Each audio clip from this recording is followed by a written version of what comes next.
Olá pessoal, aqui é a professora Viviane e hoje eu estarei falando um pouco para vocês sobre o texto dissertativo argumentativo na redação do Enem. E estaremos focando também em como se fazer uma boa introdução. Primeiramente, temos que ver o que é a redação do Enem. Como é esta redação do Enem?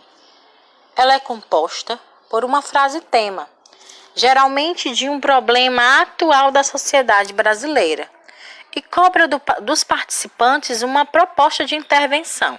Essa proposta de intervenção seria você dar uma solução para o problema. O texto deve ser escrito em até 30 linhas e na forma de dissertação argumentativa.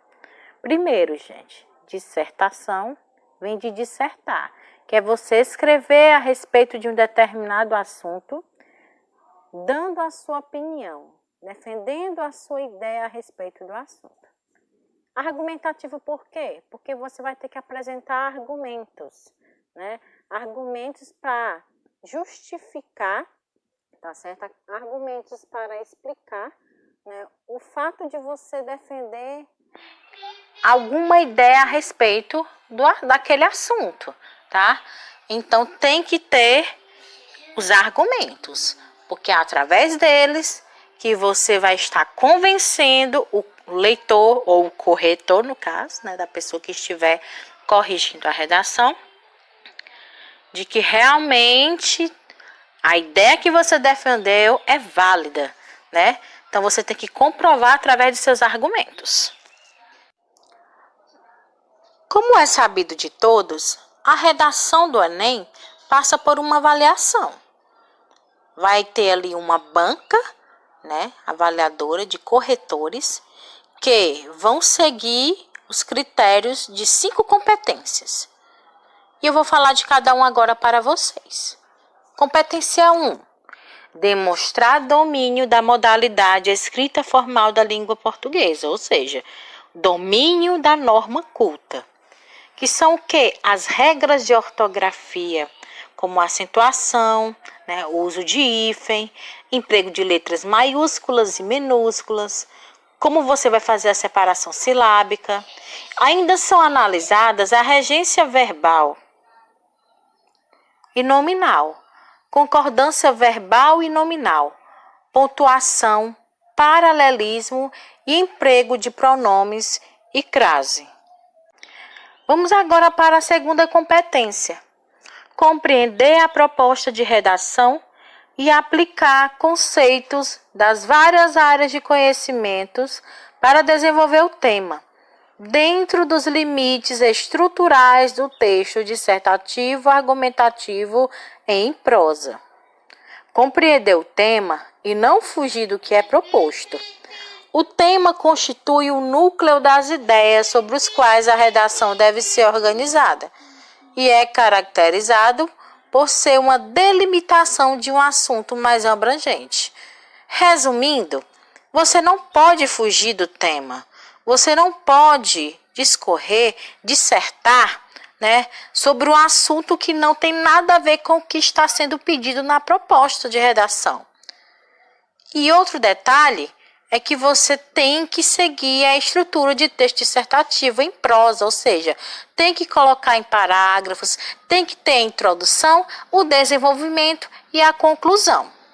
Uma observação importante para vocês: fuga do tema zera a redação. Competência 3. Selecionar, relacionar, organizar e interpretar informações, fatos, opiniões e argumentos em defesa de um ponto de vista. O candidato precisa elaborar um texto que apresente claramente uma ideia a ser defendida e os argumentos que justifiquem a posição assumida em relação à temática da proposta de redação. Trata-se da coerência, organização das ideias e da plausibilidade entre as ideias apresentadas no texto, o que é garantido pelo planejamento prévio à escrita, ou seja, pela elaboração de um projeto de texto. Então, gente, a competência 3 é você saber organizar no texto os seus argumentos. A ideia que você defendeu uma ideia, a sua opinião. E a partir dessa ideia, você vai ter que mostrar os seus argumentos, né? Vai ter que mostrar as justificativas para a defesa dessa tua ideia, dessa tua tese. Então, você tem que organizar. Tem que ser coerente o seu texto. Você não pode embaralhar as ideias. Não pode colocar de qualquer jeito. Tem que ser também fundamentado, tem que ser embasado, né? Não pode ser nada além da realidade. Tem que ser algo que possa ser comprovado. Então, organizar, né, está dentro dessa competência 3. A organização dessas ideias. A coerência. Competência 4. Demonstrar conhecimento dos mecanismos linguísticos necessários para a construção da argumentação. A organização textual exige que as frases e os parágrafos estabeleçam entre si uma relação que garanta uma sequência coerente do texto e a interdependência entre as ideias. São as preposições, conjunções, advérbios e locuções adverbiais os responsáveis pelo que chamamos de coesão do texto. Que a coesão é isso, é estabelecer uma inter-relação entre as orações, frases e parágrafos. Cada parágrafo será composto por um ou mais períodos também articulados. Cada ideia nova precisa estabelecer relação com as anteriores, né? Então, resumindo, gente, nesse seu texto, você tem que utilizar os termos articuladores, né? Que os termos articuladores são esses que eu acabei de falar para vocês. Preposições, conjunções, advérbios, locuções adverbiais, que vão auxiliar, né?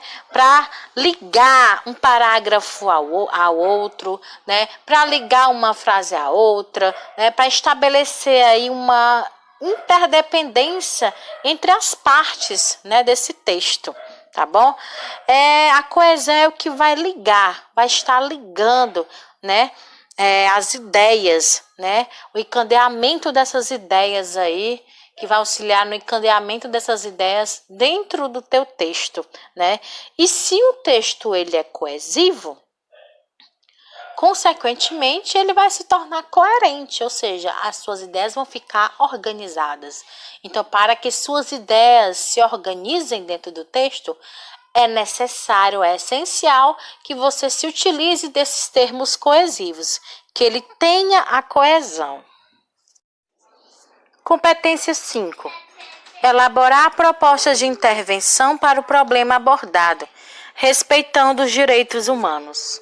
Ou seja, propor uma intervenção para o problema apresentado pelo tema significa sugerir uma iniciativa que busque, mesmo que minimamente, enfrentá-lo. A elaboração de uma proposta de intervenção na prova de redação do Enem representa uma ocasião para que o candidato demonstre o preparo para o exercício da cidadania, para atuar na realidade em consonância com os direitos humanos. Então, gente, no último parágrafo, que é o parágrafo de conclusão, você vai ter que apresentar soluções, né, para aquela problemática, tá certo? Porém, você tem que ter o cuidado para não ferir os direitos humanos. Como, por exemplo, você não pode sugerir que alguém seja executado. Você não pode sugerir que tem que ser feita justiça com as próprias mãos. Então, a gente tem que apresentar soluções que vá contra a esses exemplos que eu falei aqui. Tá certo? Então, você, enquanto cidadão de bem, apresente soluções mais inteligentes, ok? Agora nós vamos ver, né, o que significa o dissertativo e o argumentativo do texto dissertativo argumentativo. Dissertativo vem de dissertar, que é apresentar um assunto com riqueza de detalhes, de maneira sistemática, pela escrita ou oralmente. tá? Nesse caso da redação do Enem, é através da escrita. Então, você vai ter que detalhar, vai ter que escrever tudo o que você souber a respeito daquele assunto. Lembrando-se de defender a sua ideia e a sua opinião, a sua tese, tá?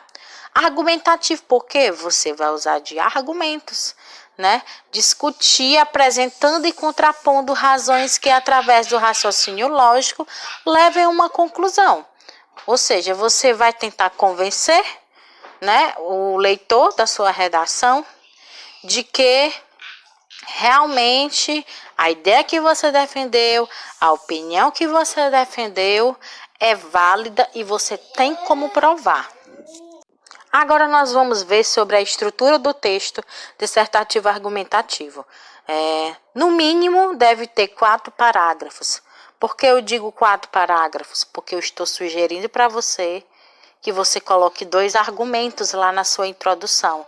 E esses argumentos você vai trabalhar nos parágrafos seguintes, que são nos parágrafos 2 e 3, tá?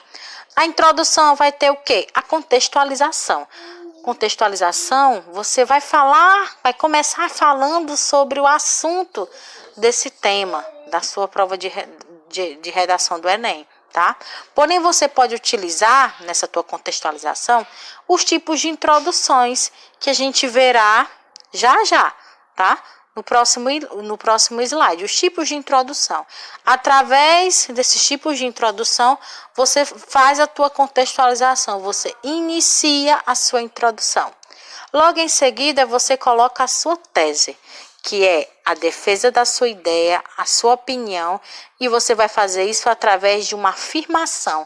Você vai declarar algo, né, dentro de uma frase ou duas aí, que possa transparecer para a pessoa que está lendo o seu texto que ali é a sua defesa de ideia.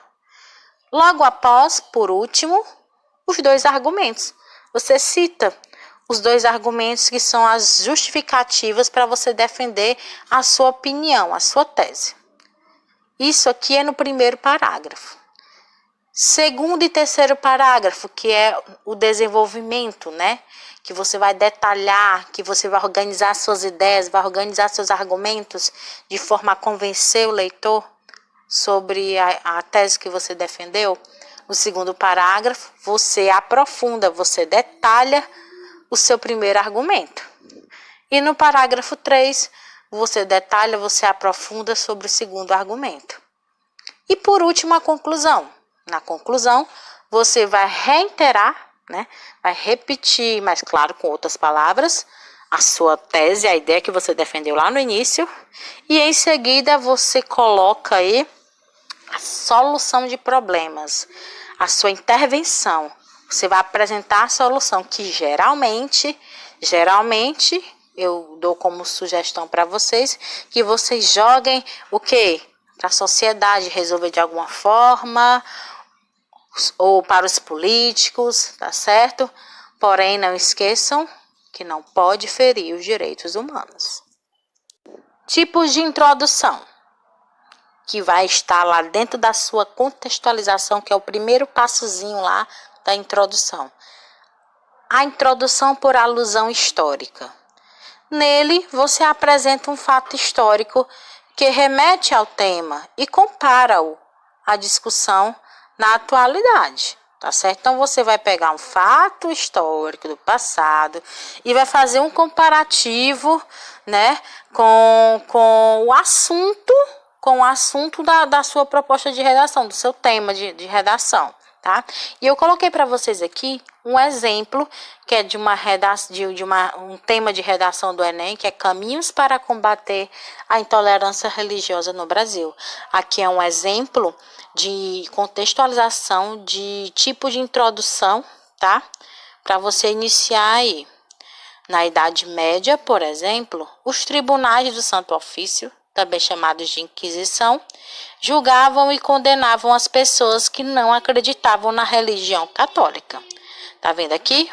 Citou Idade Média, né, que faz parte da nossa história e fez aí um comparativo, né, sobre essa questão da intolerância, do preconceito religioso, tá certo? Então, ele utilizou um fato histórico. Vamos agora para o outro tipo de introdução, que é o de definição.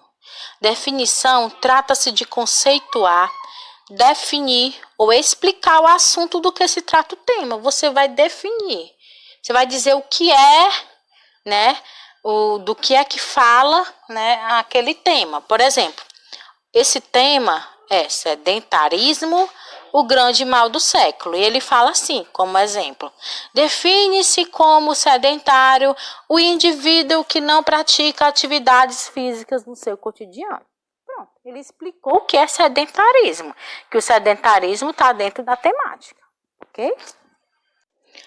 O outro tipo de introdução é a introdução por citação. Esse recurso consiste em fazer referência a ideias de outros autores, a fim de que seu ponto de vista seja fortalecido. Ou seja, você vai citar, né, o que alguém importante falou, né? Um escritor falou, o que um cientista falou, né?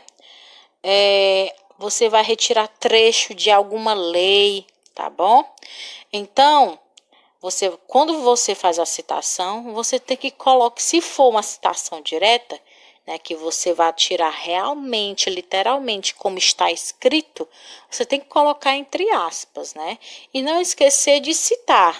Segundo fulano de tal, fala o nome da pessoa, aí coloca entre aspas e coloca da maneira como ele falou, ok? Aí nós temos aqui, como exemplo, tá? Que no caso aqui foi de uma redação cujo tema era Desafios da Educação no Brasil do século XXI, em que o exemplo cita Paulo Freire, algo que Paulo Freire falou e que vai ajudar, né, a fortalecer, a embasar, né,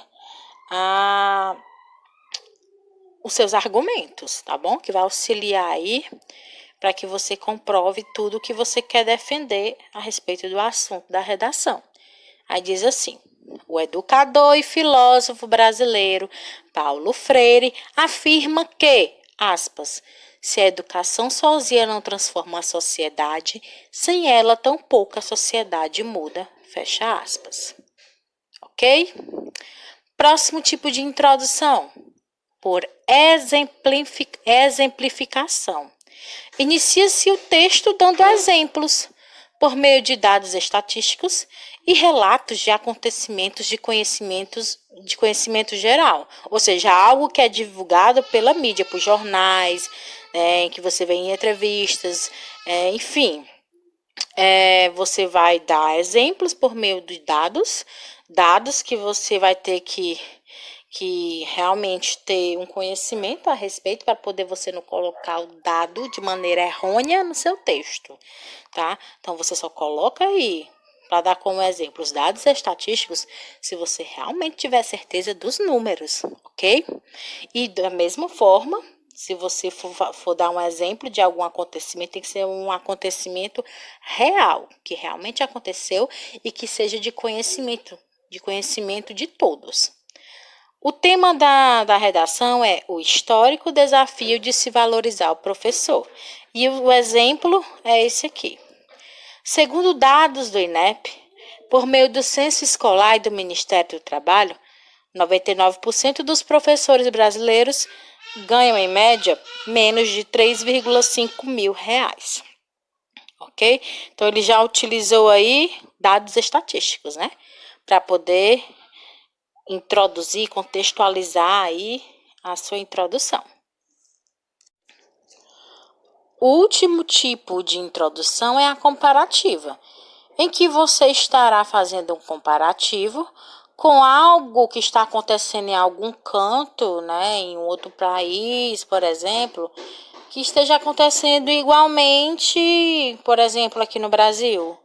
Ou você vai fazer uma comparação de forma oposta, mostrando como é em determinado lugar e como está sendo aqui. O tema que ele colocou aí foi o histórico, desafio de valorizar o professor. Esse aqui é um tema de redação. E o exemplo que ele colocou de uma introdução comparativa. Os Estados Unidos, referência em desenvolvimento tecnológico, são um bom exemplo de que a educação de qualidade e que a valorização adequada gera bons frutos. Em contrapartida, no Brasil, a realidade tem sido bem distinta. Então, ele utilizou aqui uma comparação que vai nos dar um olhar diferenciado, um olhar que é totalmente oposto do que acontece aqui no Brasil, em que lá há uma valorização da educação e do professor, e aqui já ocorre diferente. Agora eu vou sugerir, para vocês como você fazer uma boa introdução seguindo 3 passinhos essenciais. E esses 3 passos, pessoal, que eu estou sugerindo a vocês, é baseado em exemplos de redações nota 1000, tá? Não foi algo criado, tirado da cabeça da professora Viviane. É algo que eu vi presente, bem presente, em várias redações nota 1000. O primeiro passo para iniciar a introdução é você contextualizar, Que é o quê? Falar sobre o tema de forma geral, fazendo o comparativo com algum filme, citando um escritor, fazendo uma alusão com fatos históricos, apresentando dados estatísticos e etc. Ou seja, é você utilizar os tipos de introduções que eu acabei de falar para vocês agora anteriormente, que vocês pesquisaram também na última atividade. Deve abranger, gente, entre 2 a 4 linhas, mais ou menos, tá? Então, a sua contextualização vai ser baseada no tipo de introdução. Você vai escolher qual tipo de introdução que você quer fazer. Aí, você inicia seu texto. Então, a contextualização é propriamente o tipo de introdução que você vai escolher. Se é alusão histórica, se é por exemplificação, se é comparativa, enfim. Vai depender da maneira que você escolher. E tem que ter esses números de linhas aqui, mais ou menos, de 2 a 4 linhas, tá? Agora vamos para o passo 2. O passo 2 vai ser logo em seguida, logo após a sua contextualização. Escolheu o tipo de introdução, como você vai contextualizar, como você vai iniciar, você vai ter que logo em seguida entrar com a sua tese. Tese é o quê? Defender sua opinião, fazendo uma afirmação sobre o assunto, sobre a problemática que foi apresentada através do tema, tá? Você pode colocar após a contextualização, abrangendo umas 2 a 3 linhas, tá bom? O terceiro passo são os argumentos, que também vem logo depois da tese, que é você apresentar os porquês ou justificativos para a defesa da sua tese. A tese que você defendeu, da opinião, ideia que você defendeu anteriormente. Apresentar no mínimo 2 argumentos, entre 1 a 2 linhas, tá certo? Que corresponderão aos 3º e 4º parágrafos do desenvolvimento. Agora nós vamos, comprovar esses 3 passos que eu apresentei para vocês, tá? Através de 3 exemplos de redações nota 1000, ok? A primeira é do tema do Enem de 2019, que é democratização do acesso ao cinema no Brasil. Primeiro de tudo, a gente tem que saber aí, dar uma olhadinha no que eu coloquei lá embaixo, legenda. A partezinha verde corresponde à contextualização. A laranja é a tese. E o de amarelo são os 2 argumentos. Deixa eu ler aqui para vocês. Por Daniel Gomes, de Fortaleza. O filme Cine Hollywood narra a chegada da primeira sala de cinema na cidade de Crato, interior do Ceará. Na obra, os moradores do até então vilarejo nordestino têm suas vidas modificadas pela modernidade que, naquele contexto, se traduzia na exibição de obras cinematográficas. Então, ele começa aí fazendo a contextualização, ele cita, faz um comparativo aí, né, desse filme, que você pode sim colocar, né, na sua redação. Você pode citar séries, pode citar filmes, pode citar livros, tá? Se você quiser fazer um comparativo, como ele fez aqui, né, que ele começou contextualizando, né, falando, né, sobre a questão do cinema, né, que estava ali chegando na cidade de Crato, que no Cine Hollywood ele estava querendo começar, né, toda aquela mudança, né, trazer toda aquela questão, né, do cinema para aquele local, né, daquele lugarzinho ali do interior, né, que na maioria das vezes, né, e a gente sabe que isso é verdade, é difícil eles terem acesso ao cinema. Então ele fez aí esse comparativo, né, citando o filme Cine Hollywood. Logo em seguida, ele vai apresentar a sua tese. De maneira análoga vem de analogia e comparação, tá? Ele fez essa comparação aí do filme. A história fictícia, né, que é a história, né, do Cine Hollywood, a questão da democratização do acesso ao cinema no Brasil ainda enfrenta problemas no que diz respeito à exclusão da parcela socialmente vulnerável da sociedade. Então, o que foi que ele defendeu aqui? Que da mesma maneira como aconteceu lá no filme, né, que o filme mostra, né, essa chegada de algo novo, né, do cinema, né, de querer apresentar o cinema para aquelas pessoas que nem tinham acesso, que nem sabiam, eram totalmente excluídas, né? Então ele afirma, né, logo após esse comparativo, ele faz a afirmação de que ainda há essa exclusão, principalmente das pessoas que são mais vulneráveis, né? Aquelas pessoas que não têm, que aquela camada da sociedade que a gente sabe que não tem muito dinheiro para poder ir para um cinema, porque às vezes o cinema é muito caro, ou então porque mora longe, mora no interior, em cidadezinhas pequenas, enfim.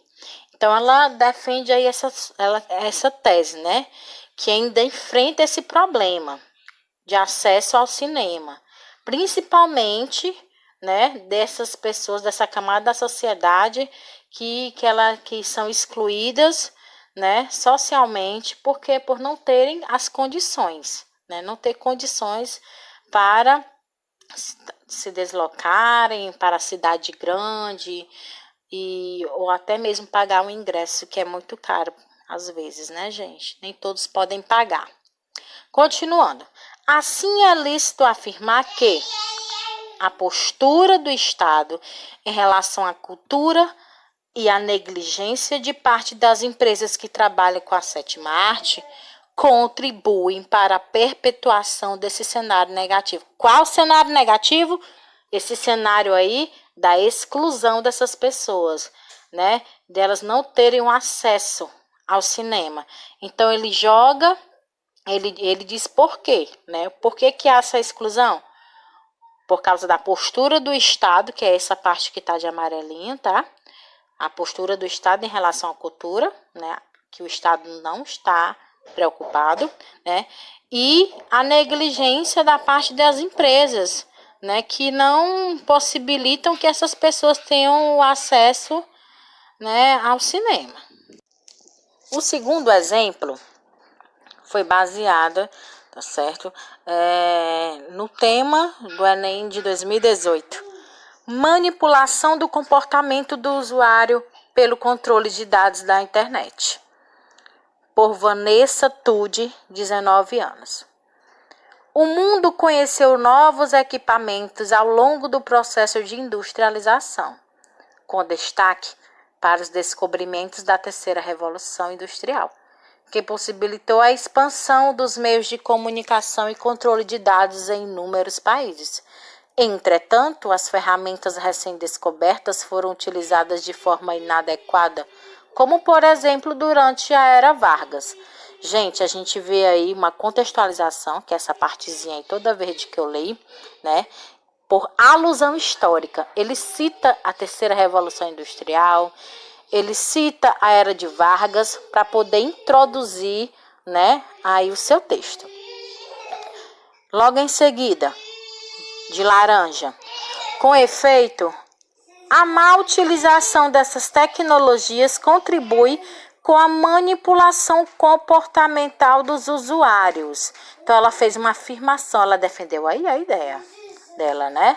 Que ela diz que a má utilização das tecnologias contribuem, né, para que haja essa manipulação do comportamento dos usuários, né?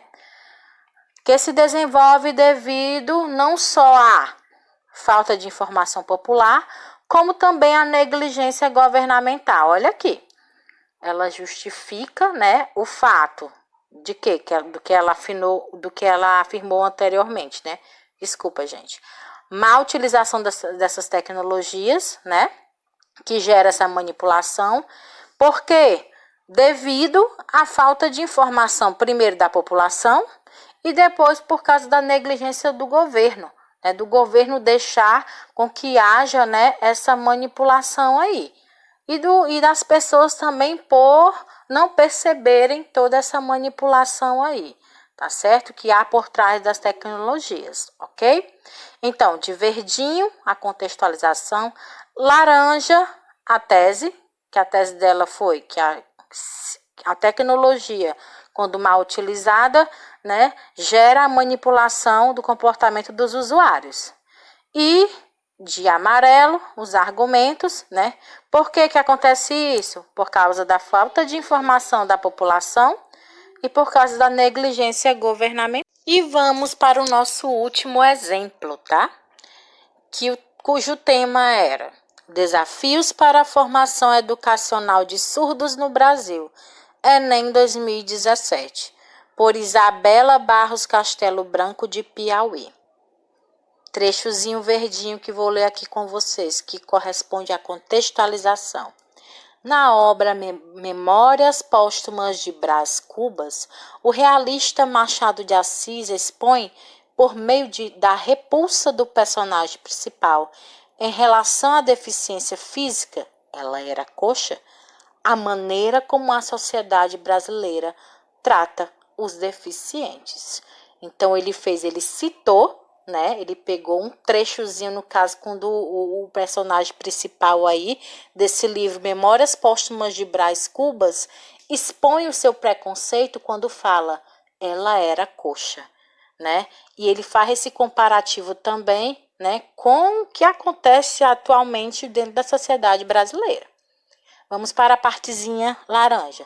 Atualmente, mesmo após avanços nos direitos desses cidadãos, ou seja, desses cidadãos que têm alguma deficiência física, a situação de exclusão e preconceito permanece. E se reflete na precária condição da educação ofertada aos surdos no país, a qual é responsável pela dificuldade de inserção social desse grupo, especialmente no ramo laboral. O ramo laboral é em relação ao trabalho. Então, a tese dela de laranja, a ideia que ela defende é que ainda permanece a exclusão e o preconceito das pessoas com deficiência, com qualquer tipo de deficiência. E ela justifica, né, no caso, o porquê de haver essa exclusão e esse preconceito, né, é por causa do quê? Da precária condição da educação ofertada aos surdos no país, que a gente vê claramente que nem todas as escolas, nem todas as instituições educacionais têm, né, tem um professor, né, de Libras, um auxiliar, né, para aquela pessoa que é surda, né?